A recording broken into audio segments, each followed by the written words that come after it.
Hi all, today we will discuss about the microservice patterns. So these all are the microservices patterns which we have 10 microservice patterns. These all are like first is API gateway. So API gateway is a single entry point for all the client request.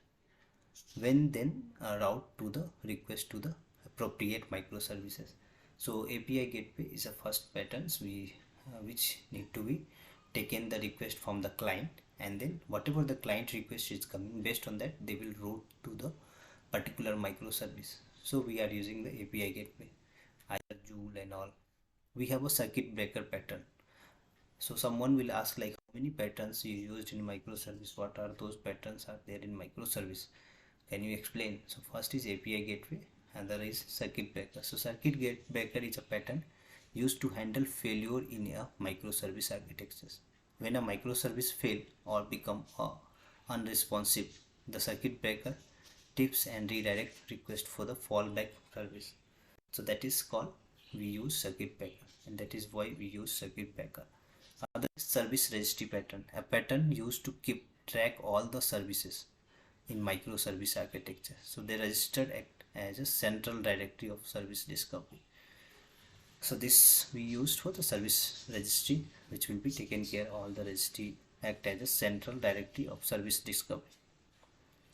So first I used API gateway, circuit breakers, and then service registry pattern. Others we have a fourth is service mesh pattern. What is service mesh pattern? A pattern that involve adding a layer of infrastructures between microservice to handle cross-cutting concerns such as service discovery, load balancing, and security. So that we can use for service mesh pattern. A pattern that is involved for adding a layer of infrastructure between microservice to handle cross-cutting concerns such as service discovery, load balancer, security, and all. In that cases we are using for service mesh pattern. So there are multiple interviewer will ask these things. When you use service mesh pattern, have you used? Can you explain where you used in real-time project and all? Others we have event-driven architecture patterns. So a pattern that involves using event to communicate between one microservice to another microservice. So each microservice can publish the event, and subscribe to event published by the other microservice. Like that we have an event-driven microservice pattern. Either we have a Kafka, RabbitMQ, and all. Then ask for this.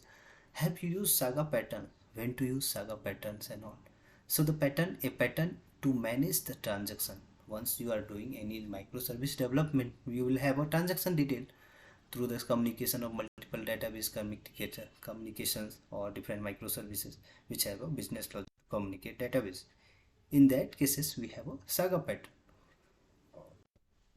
So Saga pattern is a pattern to manage transaction that span multiple microservices. It involves breaking the transaction into a smaller individual step and using compensating acting to undo complete step if an error occur.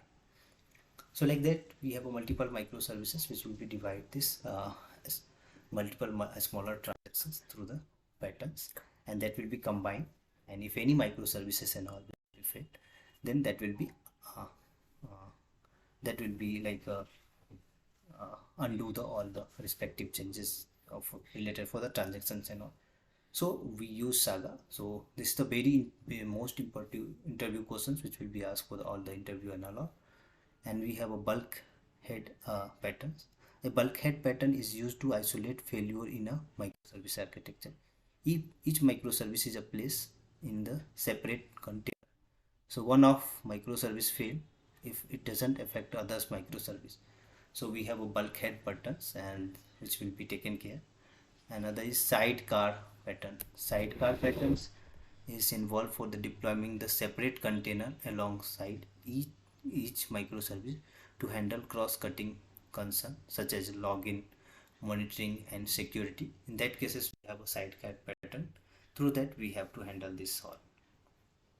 Then we have ninth, we have CQRS pattern. This is also very important questions patterns which will be asked for all the interviewers. What is CQRS and when to use CQRS? So CQRS patterns has involved separating a real and read and write models in a microservice architectures. So they read models and optimize the query data while writing the models is optimize the updating the data. So that cases we use for the CQRS. So mostly is used for the optimizing the query while writing the data or reading the data, updating the data and all. In that cases we can use for the CQRS pattern. Other is a strangler pattern.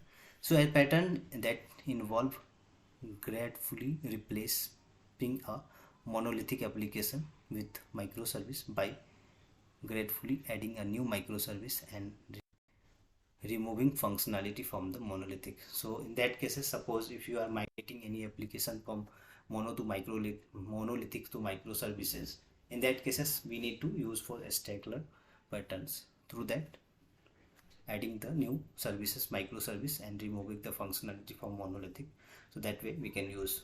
So these all are the patterns mostly we use in microservices. So we have mostly 10 microservice patterns are there. Frequently we are using, if you are creating any microservices by using a Spring Boot microservice development, in that cases these all the patterns we are using. Yeah, so these all are the short definitions. If you want, you can go through these all and then accept this interview questions around. Yeah, thank you.